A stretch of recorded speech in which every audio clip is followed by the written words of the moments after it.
Борьба с цивилизацией продолжает свою работу и, честно говоря, уже можно назвать полноценной войной, цифровой войной, об этом говорят давно, но сейчас она переходит в какую-то особо активную фазу. И вот что сообщается на данный момент, какие потери, завоевания, освобождения, все те же слова и та же риторика. Маркетплейсы закрывают доступ пользователям с включенным VPN, пишут известия, Wildberries, Озон, Вкусвилл уже вводят такие меры. Сайты и приложения могут тормозить, не загружать товары и вовсе не открываться. Это все коммерческие площадки.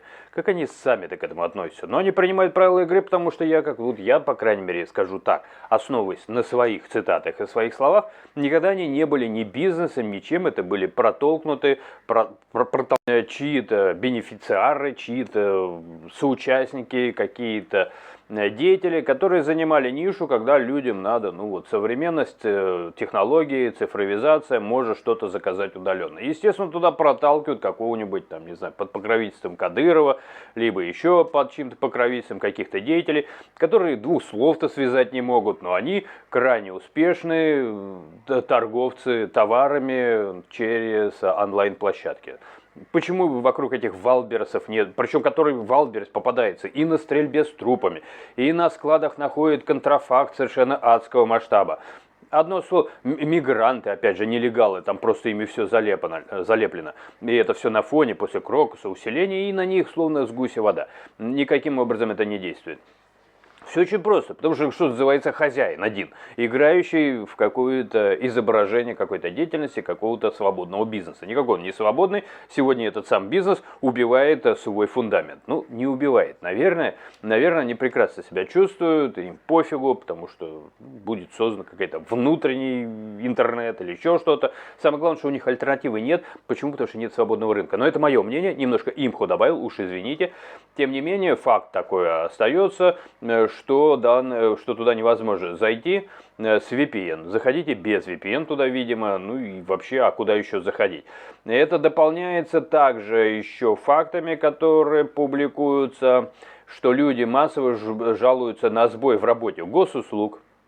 Ну, пожалуйста, перестанут, опять же, да, все как-то заработает, когда перейдете, как сейчас принято говорить, в объятия к господину майору. Ну, так, условно говоря. То есть, все это, конечно же, поверхностно, и все это касается, наверное, тех людей, которые собираются не терять своего права на человечность, на свою свободу размышлений, свою свободу личного пространства. Никакого личного пространства у вас не должно быть. Сказали так, значит так. Об этом еще Райкин шутил. Вообще на излете Советского Союза все это подвергалось даже не критике, а насмешкам.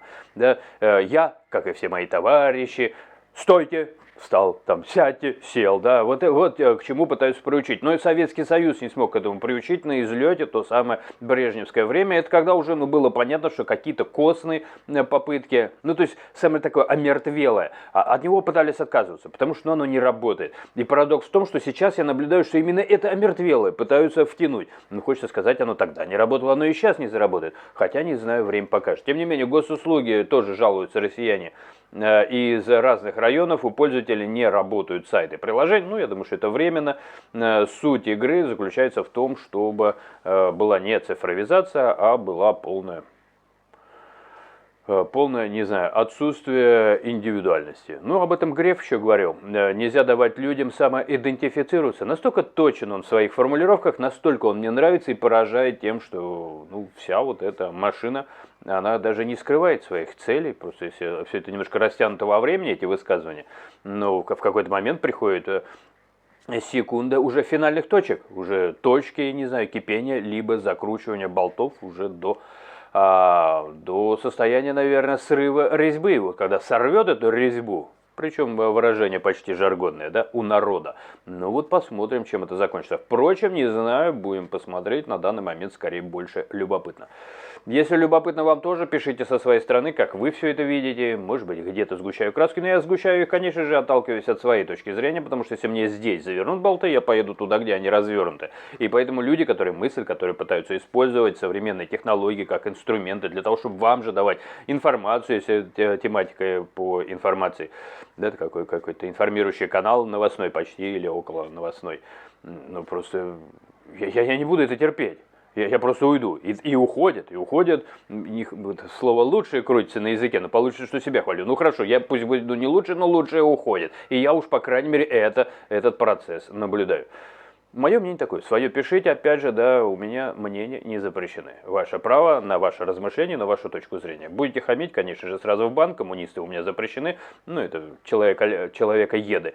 Вот, а человеколюбы, те, кто разговаривает, те, кто спорят, даже ожесточенно, да на здоровье.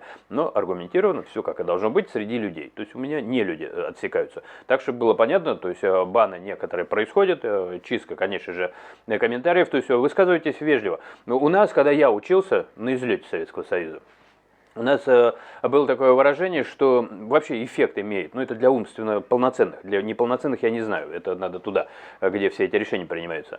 Для умственно полноценных вот было такое выражение, если хочешь отделаться от человека, пошли его на, извините за грубость, 3 буквы, не используя эти буквы. Вот если ты так можешь, ну, эффект будет самый высококачественный.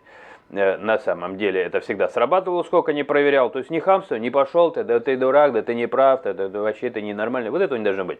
Должно быть, так, и так. Ну и так далее. Разговор, диалог. Высшее образование, кстати говоря, это способность отстаивать свою идею в споре. Даже защита той или иной диссертации. Я знаю, что правящие круги, они по большей части там были словлены на том, что они переписывают просто, так сказать, у них диссертации все, так сказать, не то чтобы даже пальцем деланные, они просто не их пальцем деланные. Они не в курсе, что спор это ключ к знанию, это ключ к истине. Ну, впрочем, здесь мы сейчас уйдем в философию, не будем этого делать, пишите, что думаете, и увидимся.